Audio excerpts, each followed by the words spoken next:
Club world cup final ദിവസത്തിലേക്ക് എത്തിയിരിക്കുന്നു. PSG versus Chelsea. ആരാവും കപ്പ് ഉയർത്തുക? Hi all football fans, welcome to Netmark. അങ്ങനെ ക്ലബ് വേൾഡ് കപ്പിന്റെ ഫൈനൽ എത്തിയിരിക്കുകയാണ്. അപ്പോൾ നമ്മൾ ക്ലബ് വേൾഡ് കപ്പിനെ പറ്റി ചെയ്ത ആദ്യ വീഡിയോ എല്ലാവർക്കും ഓർമ്മ ഉണ്ടാവും. ആ വീഡിയോയിൽ ആദ്യ വീഡിയോയിൽ തന്നെ നമ്മൾ പറഞ്ഞൊരു കാര്യമാണ്, സിമ്പിളായി, വളരെ സിമ്പിളായി PSG ഈ കപ്പ് തൂക്കും എന്നുള്ളത്. PSG ഭയങ്കര ചാമ്പ്യൻസ് ലീഗ് അടിച്ചതിന്റെ അത്രയും ഒരു എഫോർട്ടൊന്നും ഇതിൽ വരില്ല, സിമ്പിൾ ആയിട്ട് അവര് ആ കപ്പിഞ്ഞെടുക്കും എന്നായിരുന്നു നമ്മളുടെ ആദ്യത്തെ വീഡിയോയിൽ പറഞ്ഞിരുന്നത്. അപ്പോൾ ഏറെക്കുറെ അതൊക്കെ എങ്ങനെ സംഭവിച്ചു വരുന്നുണ്ട്. PSG ഫൈനലിൽ എത്തിയിരിക്കുന്നു. വളരെ സിമ്പിൾ ആയിട്ടാണ് PSG ഫൈനലിൽ എത്തിയത്, അല്ലെ? ആകെ ഒരു മത്സരം മാത്രമാണ് PSG പരാജയപ്പെട്ടത്. അത് PSG ഒരിക്കലും ഒരു രീതിയിലും പ്രെഡിക്റ്റ് ചെയ്യാത്ത ഒരു മത്സരമായി പോയി. ബൊട്ടോഫോഗുമായിട്ട് 1-0 എന്ന സ്കോറിൽ പരാജയപ്പെട്ടു.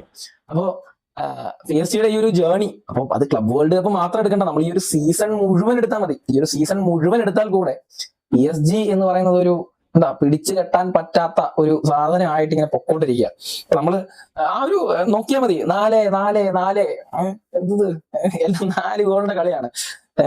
അത്ലറ്റിക്കോ മാഡ്രിഡിനെ 4-0 പരാജയപ്പെടുത്തുന്നു, ഇന്റർ മിയാമിയെ 4-0 പരാജയപ്പെടുത്തുന്നു, എന്തിന് അവസാനത്തെ റയൽ മാഡ്രിഡിനെ 4-0 പരാജയപ്പെടുത്തുന്നു.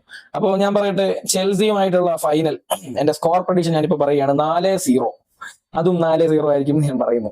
അപ്പോ കാരണം എനിക്ക് ഏറ്റവും കൂടുതൽ ഇവിടെ ചാൻസ് PSG തന്നെയാണ്, അതിൽ യാതൊരു സംശയവുമില്ല. പിന്നെ എന്തെങ്കിലും മിറാക്കിൾസ് സംഭവിക്കണം, ചെൽസി ഈ കപ്പ് ഉയർത്തണം എന്നുണ്ടെങ്കിൽ PSG വേണ്ടി എഴുതി വെച്ചിരിക്കുന്ന കപ്പ് പോലെയാണ് എനിക്ക് തോന്നുന്നത്. അവർ ഓൾറെഡി അവിടെ ഷെൽഫൊക്കെ പണിഞ്ഞിട്ടുണ്ടെന്നാണ് കേട്ടത്. ചാമ്പ്യൻസ് ലീഗിന്റെ തൊട്ടിപ്പുറത്തായിട്ട് ഒരു ഷെൽഫ് കൂടി അവർ പണിത് വെച്ചിട്ടുണ്ട്. അപ്പൊ അവിടെ ക്ലബ് വേൾഡ് കപ്പ് കൊണ്ടുവെക്കാനുള്ള പരിപാടിയാണ് PSG മാനേജ്മെന്റ് അവിടെ ചെയ്തുകൊണ്ടിരിക്കുന്നത്.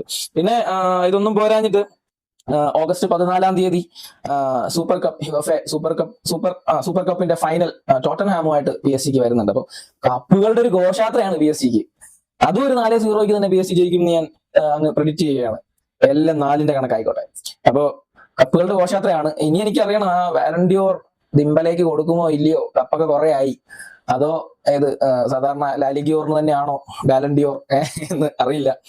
നമുക്ക് എന്തായാലും നോക്കാൻ കാത്തിരിക്കാം, ഫൈനലിന് വേണ്ടി കാത്തിരിക്കാം. ഫൈനൽ കണ്ടിട്ട് ആഘോഷിക്കാം. Thank you.